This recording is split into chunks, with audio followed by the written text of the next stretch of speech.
Oke. Anak saya pelajaran Mandarinnya jelek. Sangat jelek.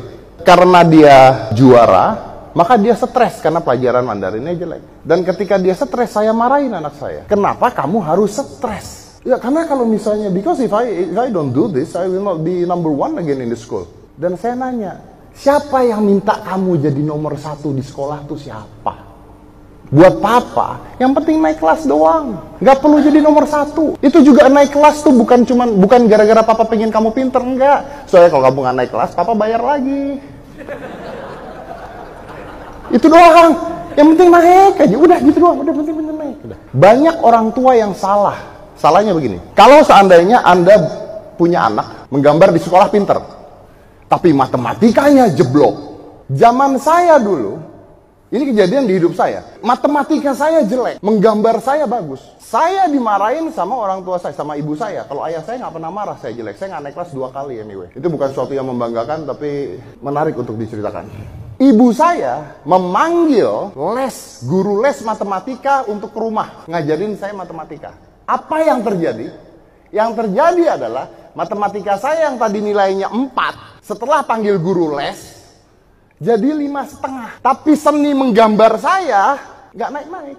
Akhirnya saya punya pola pikir yang berbeda. Kalau seandainya Anda punya anak dan anak Anda jelek di satu bidang pelajaran, bagus di satu bidang pelajaran, yang harusnya dilesin yang bagus. Misalnya saya punya anak Mandarinnya jelek, dia olahraga bagus. Yang saya lakukan sekarang adalah saya memanggil les ke rumah martial art, bahasa Mandarinnya saya buang. Anak saya bingung, ini nggak apa-apa. Saya bilang nggak apa-apa. Kenapa papa harus konsentrasi ke kamu punya yang jelek? Kenapa nggak papa dukung kamu yang bagus? Saya berpikir kalau dulu saya menggambar bagus, matematika saya jelek, dan orang tua saya mendukung, ngasih saya les gambar, mungkin saya sekarang jadi pelukis terkenal. Tapi saya nggak jadi pelukis terkenal gara-gara gue dilesin matematika. Kan PA orang tua gue waktu itu kan. Kalau seandainya bahasa Indonesia Anda bagus, matematika Anda jelek, panggil guru sastra. Ajarin bahasa Indonesia anak Anda. Anak Anda akan jadi novelis terkenal. Dibandingkan jadi novelis kagak. Matematika juga gak bagus-bagus banget. Terus mau apa? Sekolah itu mengajarkan kita jadi bodoh. Karena semua harus bagus di sekolah itu. Gurunya aja ada 5, 6, 7. Matematika gurunya beda. Bahasa Indonesia beda. Agama beda. IPA beda. IPS beda. Anak kita harus bisa semuanya. Kalau mau adil, gurunya 1. Ayo ajarin semuanya. Gurunya aja nggak bisa ngajarin semuanya. Tapi ngarepin anak kita bisa semuanya. Itu udah nggak masuk akal. Nah, balik lagi menjawab pertanyaan Anda. Saya membebaskan anak saya untuk jadi apa aja. Dia sama dengannya. Dia pengen jadi YouTuber. Dan nggak saya bantu. Saya tuh bukan selebriti yang jualan anak. Kalau Anda lihat kan banyak selebriti yang anaknya dijualin endorse. Bikin video bareng sama anaknya. Acara TV sama anaknya. Saya enggak. Anak saya biarin jalan sendiri. Dia bikin YouTube sendiri. Percaya apa nggak? Dia bikin YouTube dari usia 6 tahun. Anda lihat aja Aska Corbuzier. Dari dia masih bodoh-bodoh gitu bikin YouTube sampai sekarang. Penghasilan anak saya sekarang yang usianya 12 tahun, minimal juta dari YouTube. Tapi kan kita tidak bicara penghasilan kan? Kita bicara tentang knowledge dan pendidikan. Kan intinya itu kan. Kalau saya jadi Anda, saya sederhana. Ya udah gini. Kamu mau jadi YouTuber, kamu mau jadi selebgram, yuk buat. Tapi tetap sekolah. Nggak usah ngotot dinilai pelajaran. Yang penting kamu sekolah aja. Karena nggak ada gunanya juga ngafalin nama gubernur. Ngafalin peta buta tuh nggak ada gunanya. Gue dulu ngafalin peta buta, saya ngafalin peta buta dibohongin. Saya udah apal, tiba-tiba sekarang keluar GPS. Kan kurang ajar kan? Karena di zaman nanti, sukses tidak melihat dari nilai sekolah. Tapi sukses dinilai dari kreativitas apa yang bisa mereka lihat nanti. Percaya apa tidak? Google sama Apple sekarang, termasuk saya, kalau saya nerima pegawai, saya selalu bilang, kalau Anda mau kerja sama saya, jangan anggap Anda kerja. Anda anggap Anda belajar. Itu yang saya bilang. Apakah saya pernah melihat orang yang kerja sama saya S1, S2, atau S3? Enggak. Dan Google sama Apple sekarang sudah tidak melihat ijazah. Aneh nggak? Google perusahaan besar, Apple perusahaan besar, udah nggak ngeliat ijazah. Jadi mereka bukanya gini, dibuka lowongan untuk ilustrator, nggak ditulis tuh, minimal S1, S2, nggak ditulis, ilustrator. Udah datang 100 orang, Dikasih, coba buat temanya ini, tag, buat 100 orang. Dari 100 orang, dilihat yang terbagus, diambil. Mau dia tamatan SD juga nggak peduli.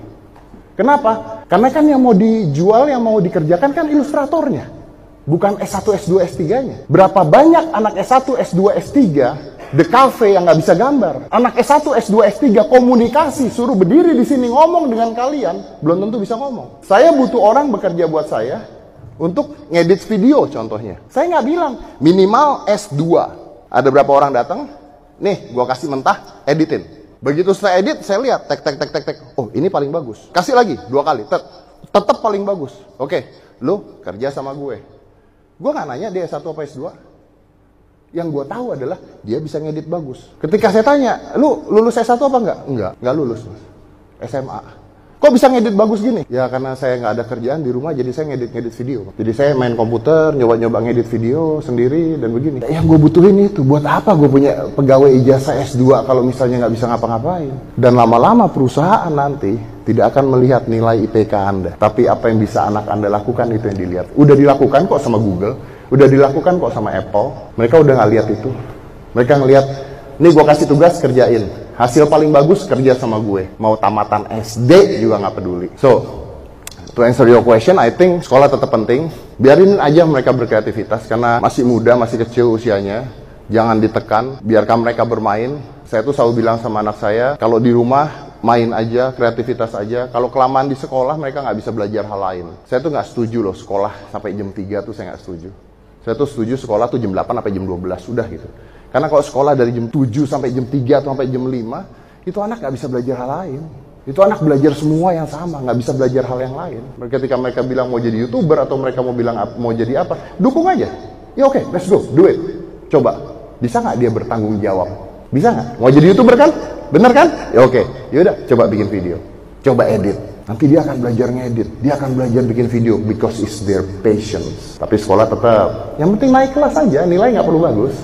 Nilai bagus, siapa sih yang liatin nilai bagus SD, SMP? Emang ngelamar kerja, SMP nilai matematikanya jelek? Enggak. That's what I do to my son. Of course, different parents have different opinions. At least, menurut gua di zaman sekarang, realitanya adalah seperti itu. Thank you.